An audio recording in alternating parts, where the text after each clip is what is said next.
What's up, everyone?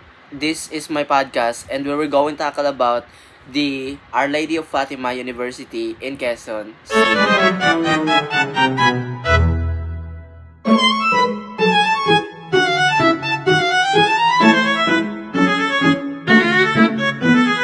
So, after that intro, guys, hindi na tayo magpaligoy-ligoy pa, kundi mag-proceed na tayo kung ano nga dapat ang agenda natin to this day. So, this day, we're going to tackle about Our Lady of Fatima University, Quezon City, which magandang school at quality school as well, syempre.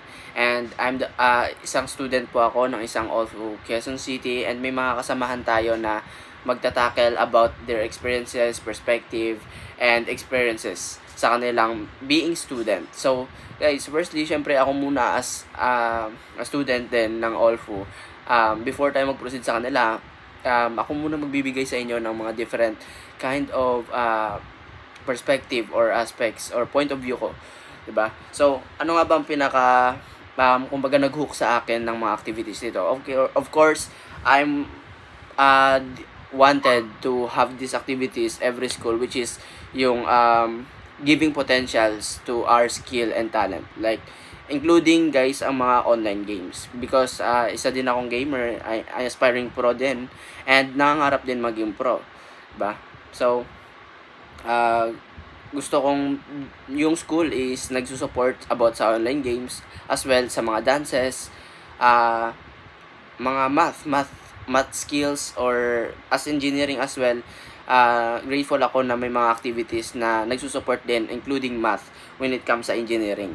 So, hindi sila nagbibigo as well sa pag-provide ng mga activities na to, and thankful kami mga students as well na hindi lang about aral ang pinapaturo ng QC Olfu, kundi may mga great experiences din na binibigay, enjoyment as well, na ini-include nila. No, hindi nila hinahayaan yung mental health as well ng mga students. So, bakit nga ba isang gustong-gusto ko yung esports? Well, because hindi lahat ng school, guys, is nagsusupport dito, or hindi sila lahat nagsusupport about esports or about the activities na meron yung ALFU or ALFU QC.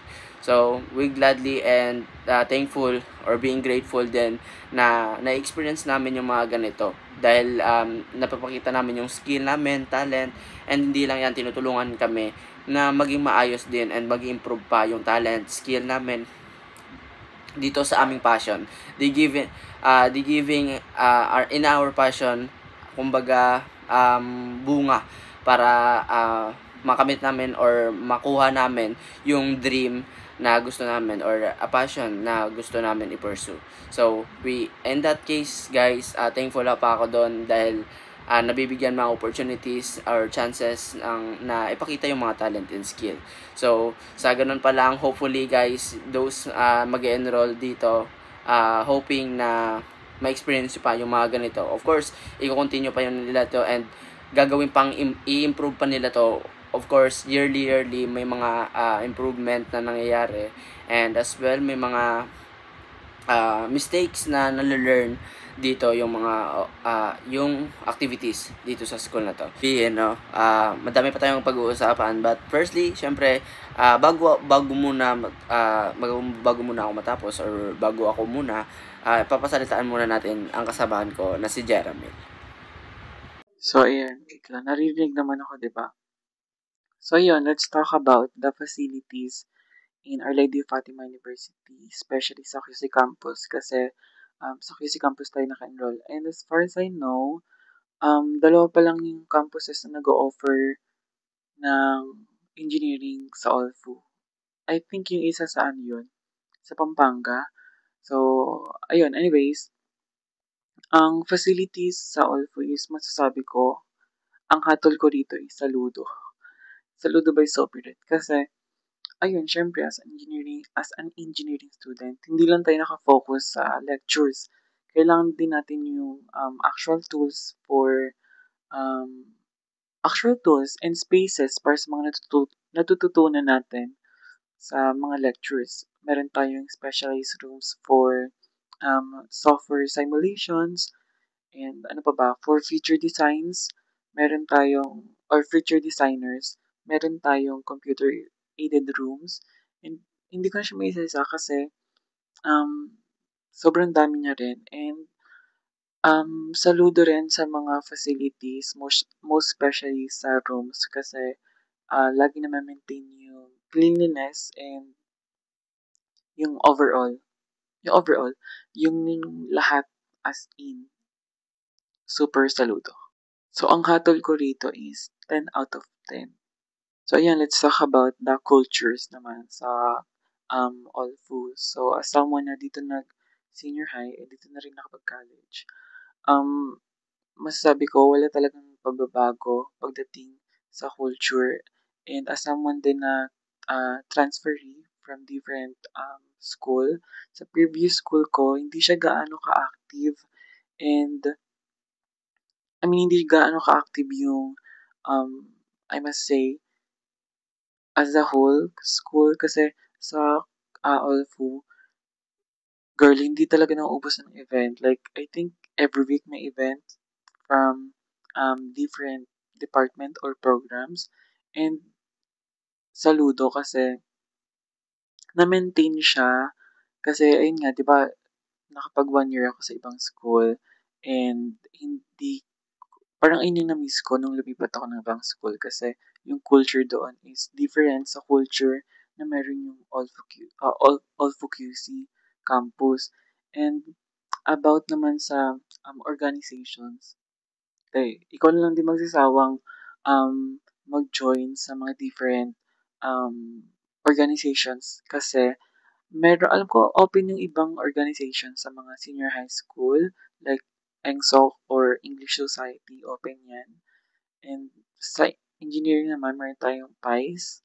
And actually, hindi ko na siya may isa-isa kasi different, kada ibang programs or departments open or may kanya-kanyang organization. So, ayun, ikaw na lang din magsasawang mag-join, especially sa mga events. Ayan, kada week talaga, makikita mo na lang sa quadrangle, meron ng may mga nakapustura ng mga booth. And ayun, masasabi ko sa culture dito, hindi ka mako-culture shock kasi actually, oo, mako-culture shock ka pala kung sa previous school mo is hindi siya ganoon ka-active like sa Olfu. And ang hatol ko rito is, saludo na naman and 10 out of 10. Actually, infinity kasi ikaw na lang din mapapagod. Mga ganon. And ayun lang siya. So thank you so much for sharing your perspective and opinion and experience doon sa diniscuss mo, which is about the, I think, faculties and the culture of Our Lady of Fatima, Quezon City. So now we're going to Gia naman ang magdi-discuss kung ano nga ba ang buhay ng isang student of civil engineering. Life as a civil engineering student is a mixture of stress and excitement. Most of the days, it feels like you're just trying to survive everything at once. The mornings come too early, especially after nights spent finishing a requirements or trying to understand a lesson that feels easy during the class. You sit through classes hoping things will make sense, but sometimes the topic will hit you like it is a different language and you end up looking at your notebook thinking where you went wrong. Group work is another adventure. You will always have someone who disappears, someone who ends up doing everything, and someone who miraculously shows up only when it is time to present. When you finally get home, you still have time to review or fix your notes and watch online videos just to understand a single lesson, usually with coffee or snacks keeping you alive. There are days when the pressure drains you and days when you question why you even chose this course and days when one piece feels like it is the end of the world.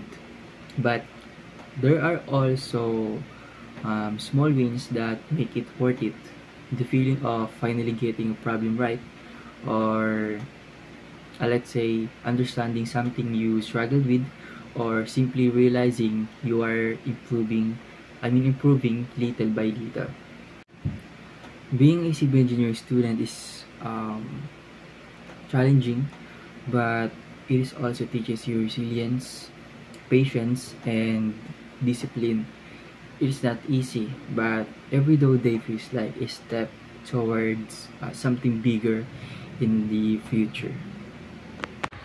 Thank you so much, Gian, sa pag-share mo sa experiences of being student in Our Lady of Fatima, Quezon City. So guys, ngayon uh, dagdagan natin, no, yung mga experiences natin as being student, no. So of course, hindi natin maiiwasan diyan yung mga about opinion natin dito sa ating mga teachers, awesome teachers, guys. So dapat maging thankful tayo sa kanila, even they are strict, guys.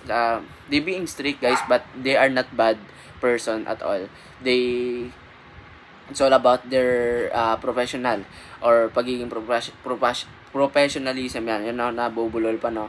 So thankful teachers, professors sa inyo, dahil kayo yung nag-i-improve ng mga knowledge namin, kayo yung nag-add sa mga knowledge namin, kayo nag-help para maging kumbaga maging magaling pa kami, and may matutunan talaga, and we are grateful and thankful those effort ng mga teachers kung paano kayo magturo sa amin. So thankful sa mga patience ninyo. We are grateful. So guys, we need to be grateful para din sa mga teachers natin na syempre napapagod din sila as human lang din sila, no. So we honor you teachers, no. So ano nga ba about nga ba sa teacher? So syempre may mga different perspective tayo, no. May mga different teachers tayo. So ano nga ba yung pinaka-common? Gusto kong pag-usapan dito yung common. So ako na mag-add dito para sa experience being students, kung ano nga ba ang mga parang experiences ko dito sa mga teachers, no. So firstly, of course, yung mga joker na teachers. So merong ganun talaga, no. Mostly sila sa great way din sa kanila, dahil yung ganitong way nila is making the students comfortable na maging confident, no, sa pag-usap sa kanila. Nagiging maganda yung flow of lessons nila, which is nagiging komportable kasi yung mga students. Well, as ako din, gusto ko yun kasi alam mo yun, parang nagiging tropa lang kayo sa loob ng classroom. But syempre, hindi natin dapat kalimutan yung respeto, guys. Yung mga students dyan, of course, hindi natin dapat makalimutan yung respect na tinawag and limitation, no. So thankful ako sa mga teachers na joker as well, na ginagawa nila yon in that way na mag-attract ng attention ng mga students, na friendly lesson lang, parang ganun. So kahit na ganyan sila, guys, madami silang kahit ganyan sila, madami silang natutulungan na mag-improve yung mentality, yung knowledge as well. Well, same din naman sa mga strict teachers. So we're going to be tackled din sa mga strict teachers. So yung dalawang to is the most commonly na experience ko, hindi lang sa Our Lady of Fatima, Quezon City, but also in other schools, diba? Pero mostly ito din ang mga opinion na nakuha ko sa mga students, no. So yung mga strict, again, guys, hindi sila masamang tao or bad person as well. They are doing greatly. So sa mga ganito naman, they are doing it greatly because dito tayo na sharpen, lalo na yung pagiging disiplinado natin, pagfo-focus natin, dito rin na sharpen yon. At thankful din dito sa mga strict teacher because they are lot as well of knowledge na nag-a-add. Same lang naman sila, but they have a different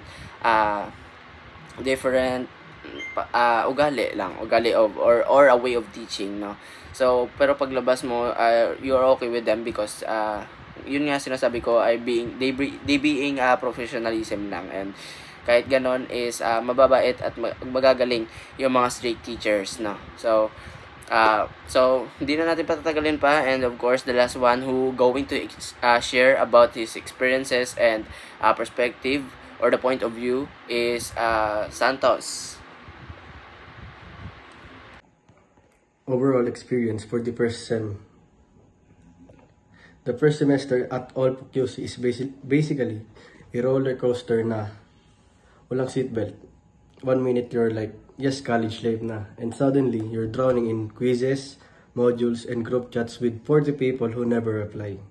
But honestly, it's fun and chaotic, but it's still fun. The campus is always alive.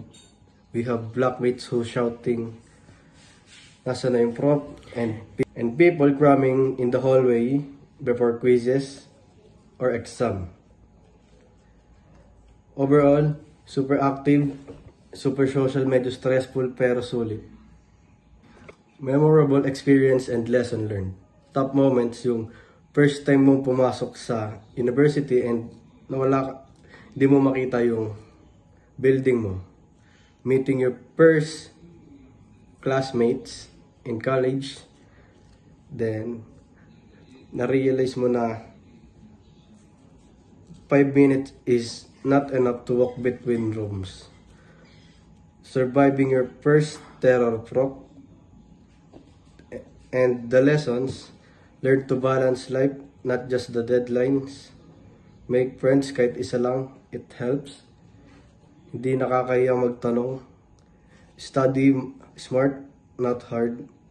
And most importantly, you'll be okay when it feels like you won't. College force you to grow, but also give you memories you'll laugh about later. Promise. Oh, yun. So, that's it guys. Thank you so much sa mga nag-participate ngayon dito. Jeramil, Gian, and Santos. Thank you so much for sharing your thoughts and experiences dito sa Our Lady of Fatima University. Thank you so much for that greatly experiences of yours now. So, hopefully, those mga students na upcoming and mag-enroll pa lang dito sa Our Lady of Fatima University, Quezon City, we looking forward guys na ma-experience nyo din yung mga na-experience namin dito sa Our Lady of Fatima. So, thank you so much guys. Dito na tayo tatapos. Dito ko natatapusin yung podcast. Thank you guys for listening our podcast on my podcast. And thank you sa mga guests natin dyan. Guest student, thank you so much. So, dito ko natatapusin at see you around guys in Our Lady of Fatima University, Quezon City. Thank you guys.